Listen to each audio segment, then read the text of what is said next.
Welcome back to the demo on exercise 13. This exercise is the start of a series of exercises to build a simple car model. The car model is not a realistic one. The intent is to use this particular exercise in introducing many basic modeling ideas in MotionView that are generally applicable to all models. In the end, you will be building a full vehicle model, the front and rear suspension, a body, and a steering system, and also learn how to submit more complex analysis. So let us start by opening the model. So File, Open, Model, and you'll be selecting the simple car model in Chapter 13 folder. Okay, so there are no errors detected in this particular model. Say clear. Okay, now first, before adding entities to this particular model, let's go on exploring what's already there in the model. So it has three bodies, which is the ground body that is created by default, knuckle, and a body for the wheel and tire. And it has two graphics for the wheel and tire and the knuckle. It also has two joints, one for the wheel to knuckle, which is basically a revolute joint, and then the knuckle to body, which is a cylindrical joint. It has three motion. One is the motion which represents the motion of the wheel. Next is the motion that represents the motion of the steering. And then the motion that represents the static ride motion. And then we also have 5 hard points that are created. The global origin, which is created by default. The wheel center. The knuckle top. The knuckle center of mass. And the damper middle. And as you can see, as I click on these hard points, you may notice something interesting. It is pointing out to 2 points. This is because these points have been created as pairs and not a single entity. Okay, so I will show that when I'm going to create the spring damper entity for this particular model. So thus the right hand side or the right point will be parameterized with respect to the left point. Okay, so these points that are created are in pairs. So whenever you're dealing with models that contain the left hand side, which is symmetrical to right hand side, then you can use the pair type when you're creating the different entities. Okay, now we've explored what's there in this particular model. I'll just click on run and run this model.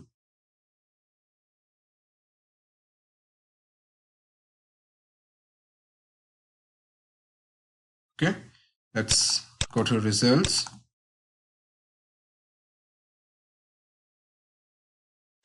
Click on animate. Okay, so this is the animation that you can see on the screen in the HyperView software. Okay, let's go back to MotionView and let's start adding the spring damper entity. Okay, so for that, there are two ways to create the spring damper entity. First one is to right click on this particular icon, or the second method is to go to model, right click, add. Okay, and then you need to go to force entity and then click on spring damper. Okay, so these are the two ways of adding the spring damper. So let's just click on the icon that's there on the toolbar, which is the most easiest way of doing it, and add a spring damper. And we want to create a coil spring, but we want it to be a pair. Okay, so at one shot we are creating two coil springs for the left hand side and for the right hand side. And I also want explicit graphics associated with this particular coil spring. So I am putting a check mark for this option. After doing this, you can click on OK.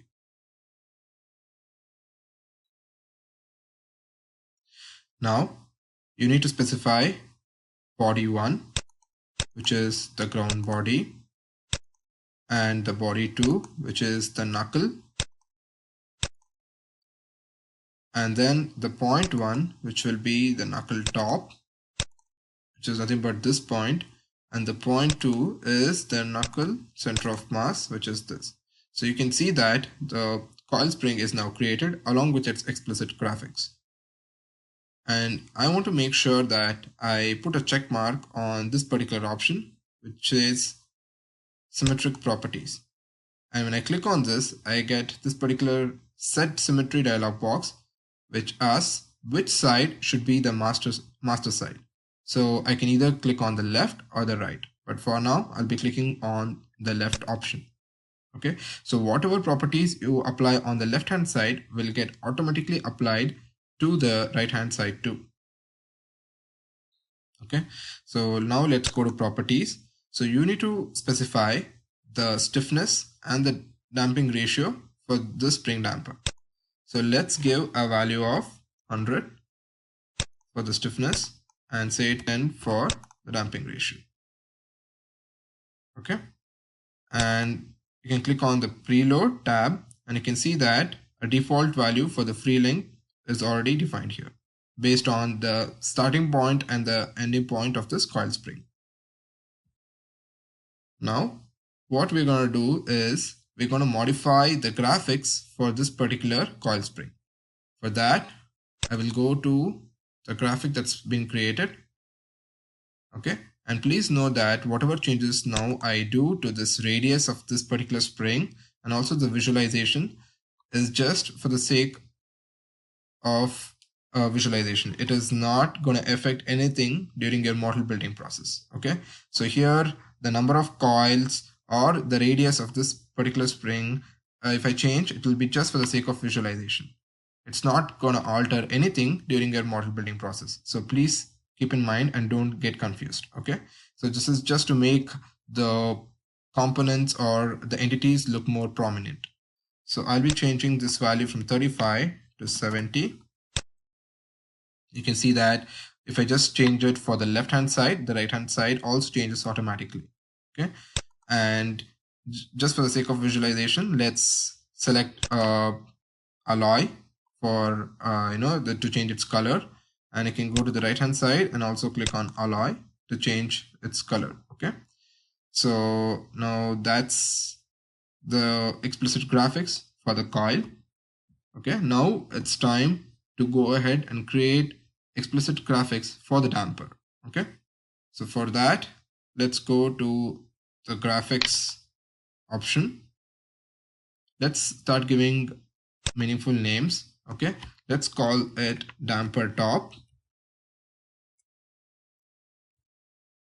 and let's also change the variable name.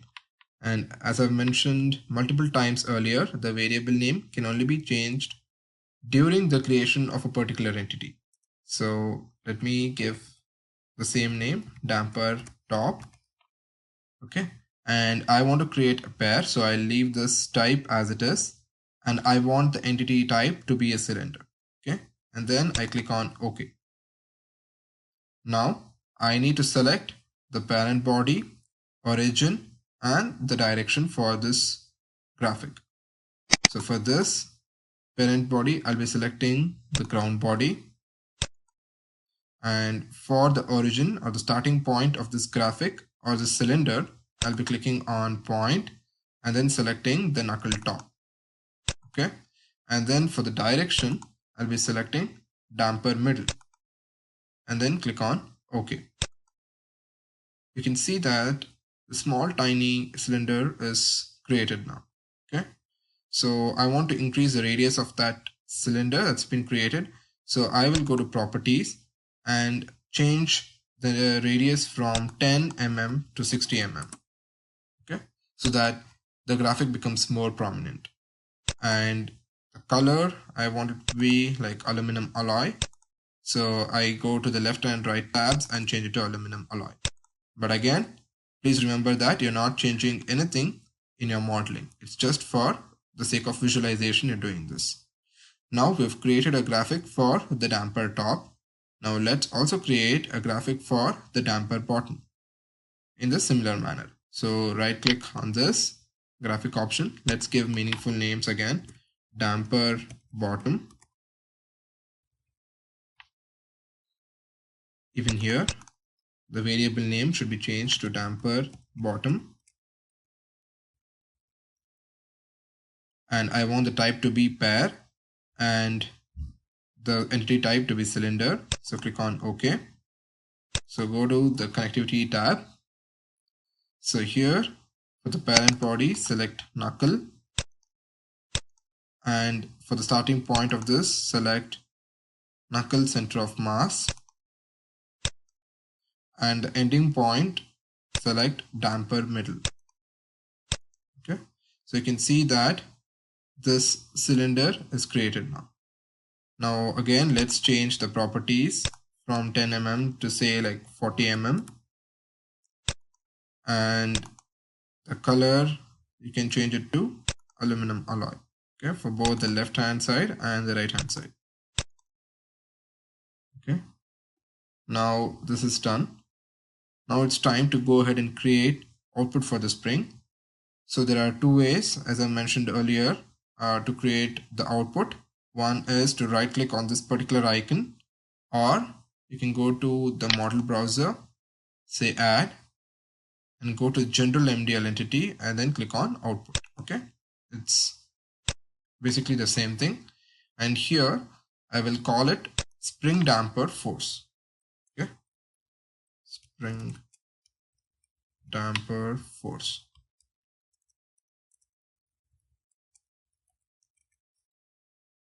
And I'll change the variable name to spring damper force. And here one more important thing to note is that the label name can have these dashes in between them, but the variable name cannot take these dashes. Okay, so for example, just see when I change it just a dash and try to create an output with this particular label name and this variable name, it's going to give me an error. Okay, so it says that please specify a valid variable name. So that's the reason the variable name should contain only underscores and no spaces also. Okay, it should be just underscores. So now click on OK. So now I'll be changing the displacement type to I'll be changing the type to force. Okay, and it will be on a entity itself, but it won't be on a particular body. Okay, go to this drop down list and select the spring damper. Okay, so once you do that, click on the spring damper and select spring damper left and then click on OK. Now let's animate the model and test the model whether it's working fine. So let's go to run and click on the run option.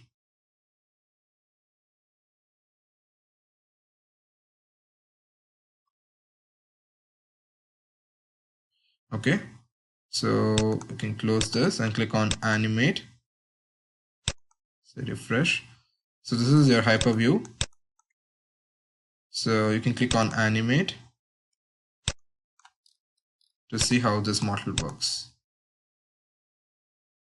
Okay, so I also want to visualize the forces here.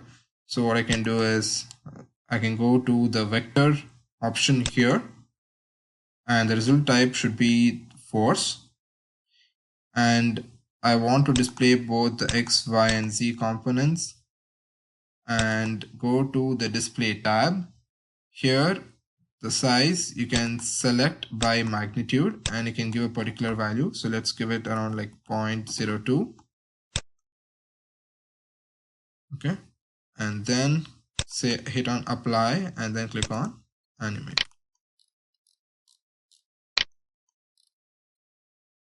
Okay,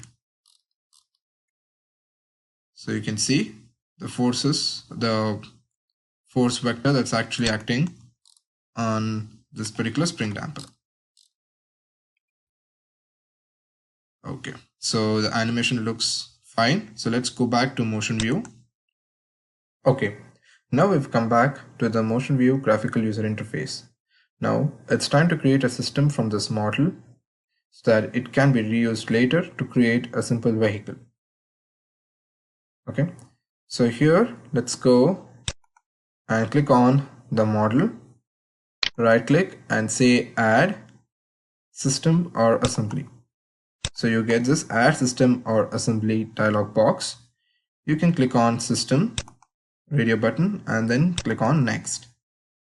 Now let's start giving meaningful names for our system. So for the variable name, let's give simple suspension. Okay, here its label name is going to be simple suspension. And please note that in the label name, spaces are allowed, but in the variable name, it's just going to be the underscores. Okay, so even here, I will change it to simple suspension. Okay, once I do this, I click on OK.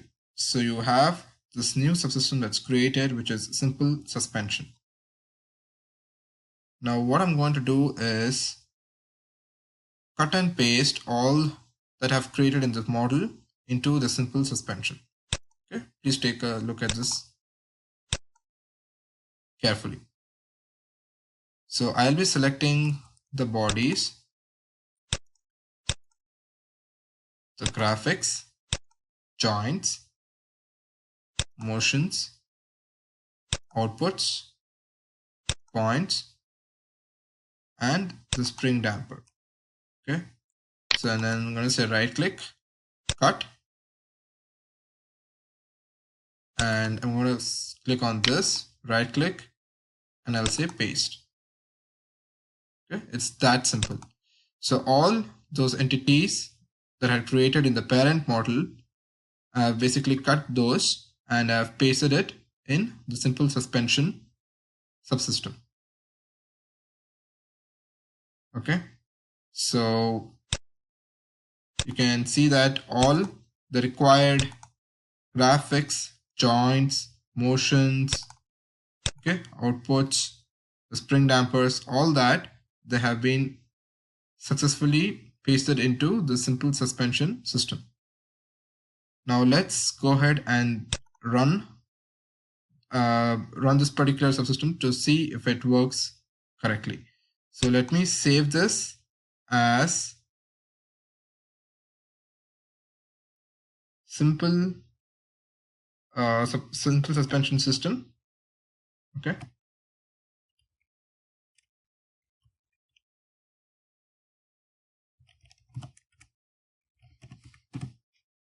So save. Okay. Now I'll be running this.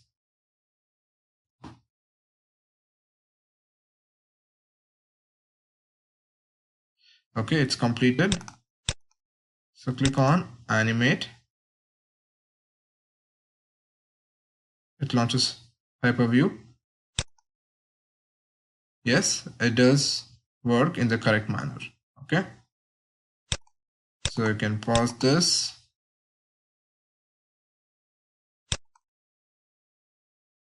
Go back to your motion view. Okay.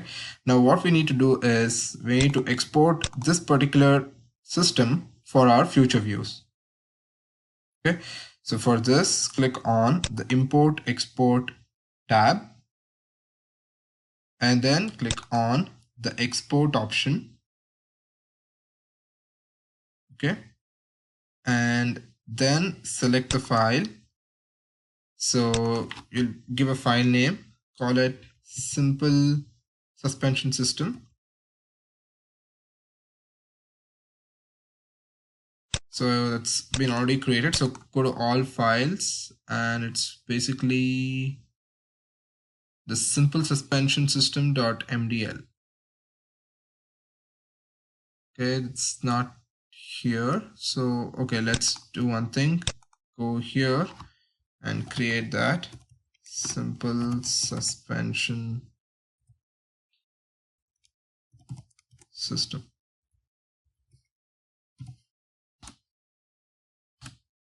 Okay, so it will be saved as a model definition file called the simple suspension system. And after you do this, just click on quick export. Okay, so now if you go to the same folder, you can see that it is created. So let's go there. Let's go to desktop. So here, let's go to model files. So in model files, chapter 13.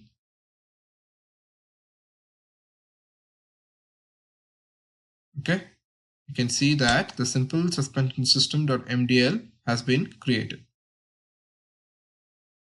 Okay, so that's done. Now what we'll do is we'll close this session. Okay, so I'll open a new session, and now I'll try to import that system that I've created. Okay, so right click on this. So just click on the model and then go to import export tab and then import. You can click on this particular folder, and this is the model that you have exported previously. So you can click on this, say open, and then click on import. Okay, so while importing, it will ask you this whether this is the particular definition that I've given, the label name and the variable name. So everything looks right. So just click on OK. So you can see that the model that you created earlier can be imported easily into this particular parent system. So this simple suspension subsystem has been imported successfully into this model parent system. Okay, so this brings you to the end of this particular exercise demo. Thank you.